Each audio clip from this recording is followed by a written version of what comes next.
জুয়া নেওয়া যাবে না, গুনাহ নেওয়া যাবে না। আমি কি বুঝাইতে পারছি এবার? তাহলে বোঝা গেছে যেগুলো জরুরি সেগুলো নিতে হবে, আর যেগুলো কি নিষিদ্ধ সেগুলো কি ছাড়তে হবে। তাহলে আমাদের যুবকগুলো এবার বলো জুয়া ছাড়তে হবে। কি ছাড়তে হবে বলো? জুয়া ছাড়তে হবে। এবার বলো গাঞ্জা ছাড়তে হবে। গাঞ্জা বলো কি ছাড়তে হবে? গাঞ্জা ছাড়তে হবে, মাদক ছাড়তে হবে, জেনা ছাড়তে হবে, ব্যভিচার ছাড়তে হবে, চুরি ছাড়তে হবে, মিথ্যা ছাড়তে হবে। কি হয় বুঝে থাকলে বলুন তো দেখি। শুধু 5টা আছে আর নিষিদ্ধ কিছু নাই, তাহলে কোথায় যাবে?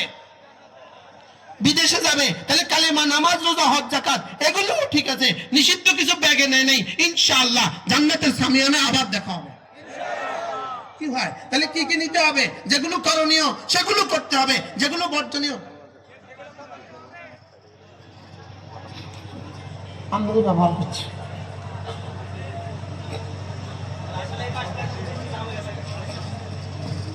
মাশাআল্লাহ, জি মাশাআল্লাহ।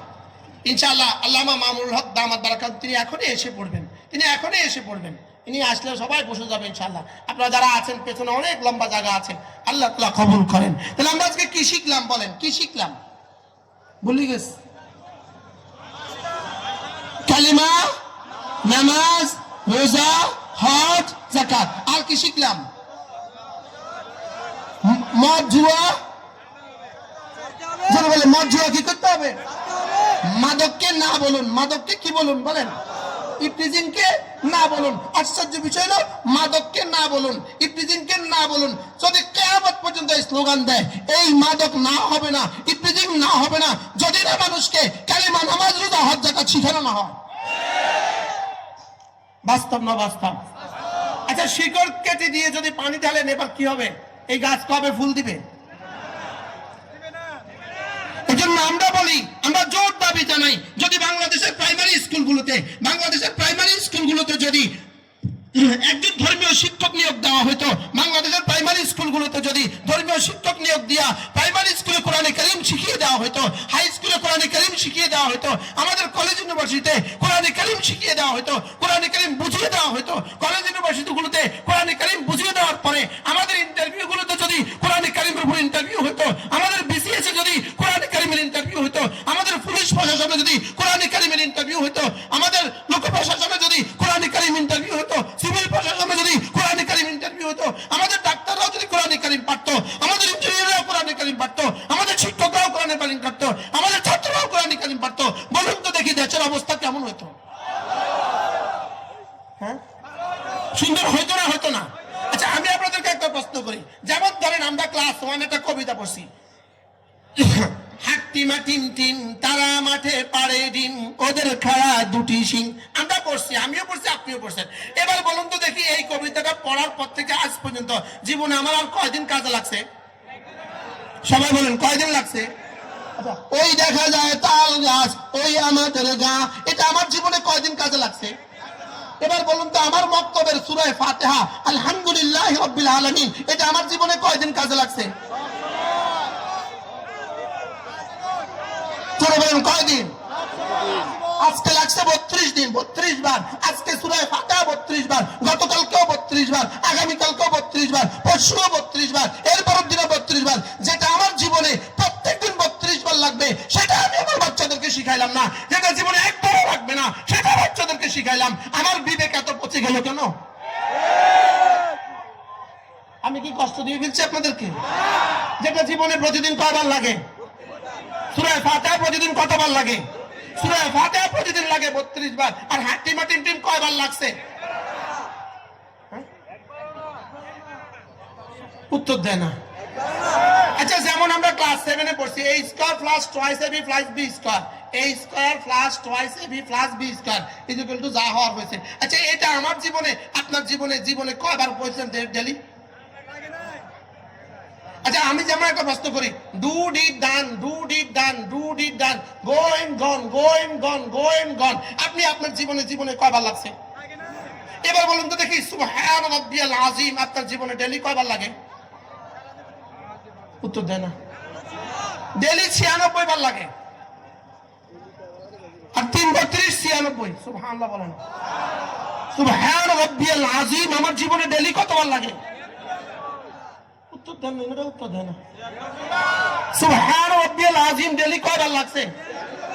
96 বার লাগছে। আর হাকিমা টিম জীবনে কয়বার লাগছে? তো আমি যেটা ডেইলি 96 বার লাগে, এবার দেখেন সুবহান রাব্বিয়াল আ'লা বলেন। একজন বালেগ নারী, বালেগ পুরুষের জীবনে এই বাক্যটা প্রতিদিন লাগে 192 বার।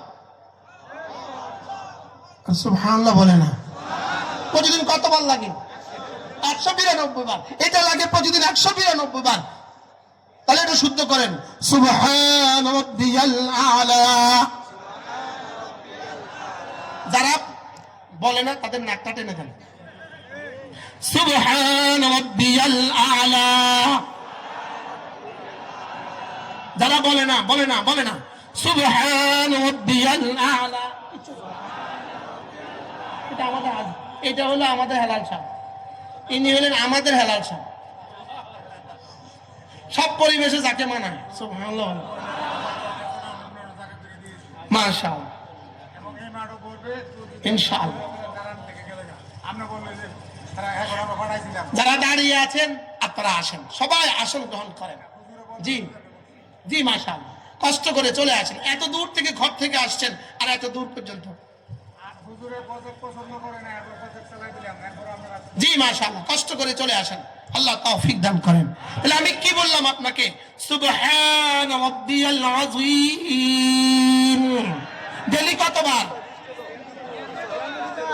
96 বার। সুবহান রাব্বিয়াল আ'লা 192 বার। সুবহানাল্লাহ বলে। সূরা ফাতিহা প্রতিদিন লাগে কমপক্ষে 32 বার। কুল হুয়াল্লাহু আহাদ এই সূরাটা লাগে কমপক্ষে 16 বার। আপনাদের সাধারণ মানুষগুলোর কুল হুয়াল্লাহু আহাদ ডেইলি কতবার লাগে? আমরা কি কুল হুয়াল্লাহু আহাদ ছাড়া নামাজ পড়েন? দুই রাকাতে তার একসাথে দুই রাকাতে তো একসাথে কুল হুয়াল্লাহু পড়তে পারেন না, তাহলে কমপক্ষে দুই রাকাতে তো একবার পড়েন, তাহলে ডেইলি কতবার লাগে? আর সূরা ফাতিহা প্রতিদিন কতবার? আমি আপনাকে প্রশ্ন করি, আপনার বিবেককে জিজ্ঞেস করেন যে এই সূরাটা আপনার জীবনে প্রত্যেকদিন 32 বার লাগে, আপনার বিবেককে জিজ্ঞেস করেন তাশাহুদ যেই সূরাটা, যেই দোয়াটা আপনার জীবনে ডেইলি প্রায় 11 বার লাগে, সানা আপনার জীবনে প্রতিদিন কতবার লাগে? আপনি এরপরেও এগুলো আপনার সন্তানকে শিখাইলেন না, আপনি হাট্টিমাটিম টিম শুধুই এটা শিখাইলেন। এবার বলুন তো দেখি আপনার বিবেক পচে গেল কেন? বাস্তব না বাস্তব? মজার একটা খবর আছে, আমাদের ডক্টর ইউনূস সাহেব তিনি এই যুক্তিটা করেছেন। তিনি বলেন যে এই সমস্ত হযবরল না শিখা সূরা ফাতিহা শিখাও। তিনি এক বক্তৃতায় কি বলেন? এই সমস্ত হযবরল না শিখিয়ে কি শিখাও? সূরা ফাতিহা, প্রতিদিন সূরা ফাতিহা শিখাও। আল্লাহ তাআলা আমাদের সকলকে তৌফিক দান করেন। রাসূল করিম সাল্লাল্লাহু তাআলা আলাইহি ওয়াসাল্লাম বলেন, সাল্লাল্লাহু তাআলা আলাইহি ওয়াসাল্লাম ইরশাদ করেন, ও আমার উম্মতরা শুনো, তোমরা যদি কেউ ঘুমাবার সময় যদি শুধু একবার সূরা ইখলাস পড়ো, ঘুমাবার সময় একবার যদি সূরা ইখলাস পড়ো, আল্লাহর নবী বলেন, যাও আমি নবী কথা দিলাম কোরআনে কারীমের 3 ভাগের 1 ভাগ পড়ার সওয়াব পাবা। কি ভাই, কয়বার পড়লে 3 ভাগের 1 ভাগ? আমার পড়তে লাগে 10 সেকেন্ড, আপনাদের লাগবে 3 সেকেন্ড। আপনারা এক্সপার্ট যে। বাস্তব না বাস্তব? এবার পড়েন তো, বিসমিল্লাহির রহমানির রহিম, কুল হুয়াল্লাহু আহাদ আল্লাহুস সামাদ লাম ইয়ালিদ ওয়া লাম ইউলাদ ওয়া লাম ইয়াকুল লাহু কুফুয়ান আহাদ। সুবহানাল্লাহ। সর্বোচ্চ 10 সেকেন্ডে সুলুসুল কোরআনের নেকি হয়ে গেল। 10 বার পড়লে আল্লাহর নবী বলেন, মান ক্বারা সূরাতুল ইখলাস 10 মাররা বানাল্লাহু লাহু বাইতান ফিল জান্নাহ। আল্লাহর নবী বলেন, কোন মানুষ যদি 10 বার সূরা ইখলাস পড়ে, আল্লাহ তাআলা জান্নাতে তার জন্য একটা ঘর বানাবে। জান্নাতে কি বানাবে? ঘর বানাবে। আমি পড়ে দেখছি, আমার লাগে 1.5 মিনিট, আপনাদের লাগবে 30 সেকেন্ড, কারণ আপনারা এক্সপার্ট। আচ্ছা, আপনাদের সুন্নত আগে শেষ হয় না, হুজুরদের সুন্নত আগে শেষ হয়? ইমাম সাহেবের সুন্নত আগে শেষ হয় না, আপনাদের সুন্নত আগে শেষ হয়? আপনাদেরটা আগে শেষ হয় কেন?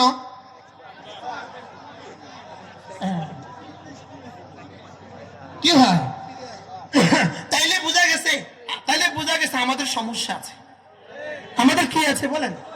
আচ্ছা আমরা ছোটবেলায় বীজগণিত করছি, ক্লাস 9 10 ইন্টারমিডিয়েটে আমরা বীজগণিত করছি। আচ্ছা বীজগণিতে এই পৃষ্ঠার এই উপর থেকে শুরু হয় ওই কোণা পর্যন্ত চলে যায়, এই পুরাটা অঙ্কের মধ্যে এই কোণা থেকে এই কোণা, পৃষ্ঠার এই কোণা থেকে এই কোণা পর্যন্ত চলে গেছে, পুরাটা অঙ্কের মধ্যে শুধু একটা প্লাস ভুল লিখছেন, প্লাস। এবার বলুন অঙ্ক তো কত নাম্বার দিবে? না 10-এর 9 তো দিবে,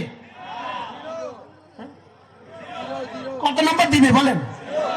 তো এটা যদি আপনাকে 0 দেয়, এত পুরোটা পৃষ্ঠা ঠিক করলেন, শুধু একটা মাইনাস লিখলেন, মাইনাসের জায়গায় প্লাস লিখে ফেললেন, প্লাসের জায়গায় মাইনাস লিখে ফেললেন, এখানে যদি আপনাকে নাম্বার না দেয়, আপনার যে জীবনে এতগুলো অশুদ্ধ, আপনার জীবনে নামাজের নাম্বার কত?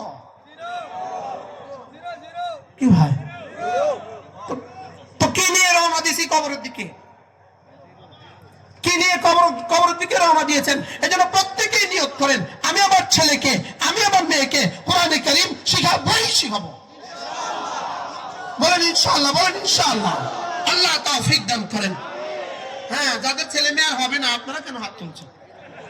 এনারা হাত তুলছেন নাতি নাতনিকে শিখাবে। বলেন ইনশাআল্লাহ। আল্লাহ তৌফিক দান করেন।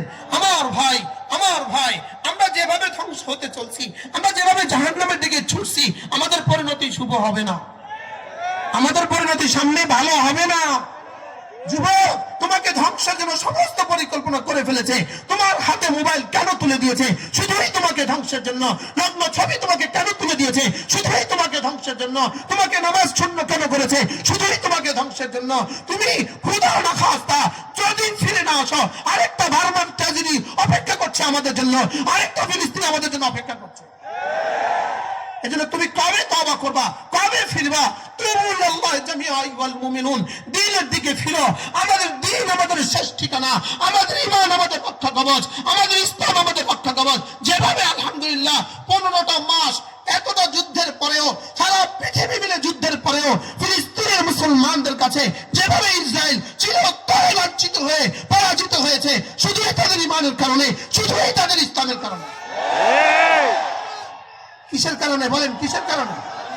শুধুই তাদের ঈমানের কারণে, শুধুই তাদের অস্ত্রের কারণে। অস্ত্রের কারণে নয়। ফিলিস্তিনের কাছে অস্ত্র ছিল না, তাদের কাছে কোনো অস্ত্র নাই, পৃথিবী কেউ তাদেরকে অস্ত্র দিতেও পারে নাই। তাদের নিজস্ব কোনো ডলার নাই, তাদের নিজস্ব কোনো মুদ্রা নাই, তাদের নিজস্ব কোনো ভূখণ্ডের সীমানা নাই। লেকিন রব্বে কারীম তাদেরকে ঈমানের বলে বলিয়ান করে সারা পৃথিবী একসাথ হয়েছে, ইঙ্গো মার্কিন সব একসাথ হয়েছে। তাদেরকে গত 19শে ডিসেম্বর, 19শে জানুয়ারি আলহামদুলিল্লাহ পরাজয়ের গ্লানিতে, পরাজয়ের দপ্তরে সই করে তারা বিদায় নিতে বাধ্য হয়েছে। বলেন পুঁজি কি ছিল? আবার বলো কি ছিল? বলো। পুঁজি ছিল তাদের কাছে ঈমান, তাদের পুঁজি তাদের কাছে ইসলাম, তাদের পুঁজি তাদের তাকওয়া, তাদের পুঁজি তাদের তাওয়াক্কুল। যদি মুসলমান আমরা যদি এগুলোর উপর উঠতে না পারি, খোদা না খাস্তা ফুঁ দিতে দেরি হবে, আমরা ভেসে যেতে দেরি হবে না। বাস্তব না বাস্তব? এটা চলেন নিয়ত করি, আজ থেকে হিম্মত করি, ইনশাআল্লাহ আমরা আজ থেকে নামাজ ছাড়বো না। রমজানের বাকি আছে মাত্র 27 দিন। আর কত দিন বলেন? আজকে কত তারিখ? আর মাত্র 25 দিন। আমি এখন একটা স্লোগান দিব, আপনারা উত্তর দিবেন। বলেন আর মাত্র 24 দিন, রমজানের শুভ দিন। মাশাআল্লাহ। আর মাত্র 24 দিন, আর মাত্র 24 দিন, আর মাত্র 24 দিন, রমজানের শুভ দিন। আমাদের আজকের সভাপতি মহোদয় বলেছেন বৈষম্য বিরোধী আন্দোলনে নিহত আহতদের জন্য দোয়া। বৈষম্য বিরোধী আন্দোলনে যারা শাহাদাত বরণ করেছেন, এদের জন্য যদি আমরা দোয়া করতে ভুলে যাই, তো কিয়ামত পর্যন্ত এই জাতি গাদ্দারির খাতায় নাম উঠবে। এজন্য এদের জন্য দোয়া করা, এদের জন্য কি করা? এই এতক্ষণ বুঝে আমি এখানে বয়ান করতাম, এর আগেই তো কত কত পরোয়ানা চলে যেত। বাস্তব না বাস্তব? এই বৈষম্য বিরোধী আন্দোলনে যারা শাহাদাত বরণ করেছেন, যারা ঈমানের সাথে চলে গিয়েছেন, আল্লাহ তাআলা তাদের সকলকে শাহাদাতের উঁচু মর্তবা নসিব করেন। যারা আহত হয়ে আছেন, এদেরকে ভুলা যাবে না। আমাদের রাষ্ট্রযন্ত্র যেন কিয়ামত পর্যন্ত এদের পরিবারগুলোকে কিয়ামত পর্যন্ত দেখাশোনা করে। এটা আমাদের কি দাবি? এটা আমাদের প্রাণের দাবি। আলহামদুলিল্লাহ, আলহামদুলিল্লাহ অনেকগুলো কথা তিনি লিখেছেন। আল্লাহ তাআলা আমাদের সকলকে কবুল করেন। আল্লাহ তাআলা আমাদের প্রত্যেকের মৃত আব্বা আম্মার কবরকে জান্নাতের টুকরো বানিয়ে দেন। বিশেষ করে আমাদের আলহাজ হেলাল সাহেব, তার মৃত আব্বা আম্মার জন্য দোয়া তো আমরা করবো ইনশাআল্লাহ। উনি এই রূপসী গ্রামকে সুন্দর করার জন্য, রূপসী গ্রামের বাচ্চাদেরকে কোরআনে কারীম শিখাবার জন্য এই মাদ্রাসার পাশাপাশি তিনি আরেকটা মাদ্রাসা, শুধুই কোরআনে কারীমের জন্য আরেকটা মাদ্রাসা সৃষ্টি করেছেন। ওই গ্রামটার নাম কি? একই গ্রাম, রূপসী গুরুস্থানের পাশে। ইনশাআল্লাহ রমজান থেকে ওই মাদ্রাসাটাও চালু হবে ইনশাআল্লাহ। আল্লাহ তাআলা তৌফিক দান করেন। আমরা হাজী সাহেবের কাছে, আমি ছোট্ট একটা আবদার হাজী সাহেবের কাছে করব, এই আলিয়া মাদ্রাসার পাশে এখানে যদি হাজী সাহেব একটা মসজিদ করে দিতেন, আমাদের এই ছাত্রের জন্য অনেক উপকার হয়ে যেত। আপনারা কি বলেন? যদি এখানে একটা মসজিদ দরকার না, দরকার না? এখানে হাজী সাহেব ইনশাআল্লাহ এই পাশে যে একটা মসজিদ করে দেন, এখানে অসংখ্য ছাত্র পড়াশোনা করে, ছাত্রীরাও পড়াশোনা করে, এই পরিবেশটাও যেন নামাজি পরিবেশ তৈরি হয়ে যায়। যারা এখানে একটা মসজিদ তৈরি করে দিবেন ইনশাআল্লাহ। কাছাকাছি আসে, এটা হয় না। এটা এখানে অনেক বড় জায়গা তো আছে, হাজী সাহেবের মালও আছে, জায়গাও আছে। আমাদের দাবি হলে হয়ে যাবে। আলে আমাদের শিক্ষকরা কথাও কয় না, আমি জাগর লাগে কই, তারা কয় না। হ্যাঁ মেরা সব কি বলেন? ইনশাআল্লাহ আল্লাহ সহজ করেন। এরপরে আমরা আরেকটা দাবিও হাজী সাহেবের কাছে করব, এই আপনাদের এই মাদ্রাসার সাথে যদি নুরানি প্রশিক্ষিত 2-3 জন শিক্ষক হাজী সাহেবের অর্থায়নে রেখে দেন, তাহলে এই বাচ্চাগুলো কোরআন শরীফ শুদ্ধ হবে। আপনাদের কি খেয়াল? বলেন হবে না, হবে না? বলেন। আল্লাহ তাআলা তৌফিক দান করেন, আল্লাহ তাআলা এই মজলিসকে কবুল করেন, আল্লাহ তাআলা হাজী সাহেবের হায়াতের মধ্যে বরকত দান করেন।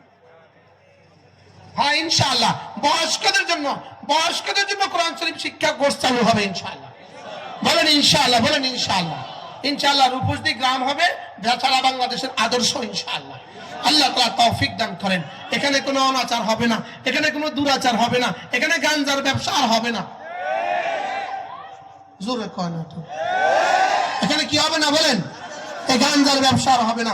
মা বোনরা যারা আসছেন, আপনাদেরকেও হাতে ধরে বলি, পায়ে ধরে বলি, পুরুষে আর কখনো যাবেন না। নারী পুরুষ যেখানে একসাথে ওয়াজ শুনে, এরকম ওয়াজের মাহফিলে যাবেন না। নারী পুরুষ যেখানে একসাথে গান শুনে, এই গানের মজলিসে আর যাবেন না। আল্লাহ তাআলা আমাদের সকলকে তৌফিক দান করেন। মূলত আমার আরো 2টা বয়ান আছে, একটা হলো কুমিল্লা ক্যান্টনমেন্ট, আর একটা হলো কুমিল্লা চান্দিনা। আর হাজী সাহেব আমাকে বাইন্দা নিয়ে আসছে। আল্লাহ তাআলা হাজী সাহেবের হায়াতের মধ্যে বরকত দান করেন, আপনাদের সকলকে তৌফিক দান করেন। সুবহানাল্লাহি ওয়া বিহামদিহি, সুবহানাকাল্লাহুম্মা বিহামদিক, আশহাদু আল লা ইলাহা ইল্লা আনতা, আস্তাগফিরুকা ওয়া আতুবু ইলাইক। ওয়া সাল্লাল্লাহু তাআলা আলা নবিয়িল কারীম ওয়া আলা আলিহি ওয়া আসহাবিহি আজমাইন। আমিন বিরহমাতিকা ইয়া আরহামার রাহিমিন। মাইক ধরে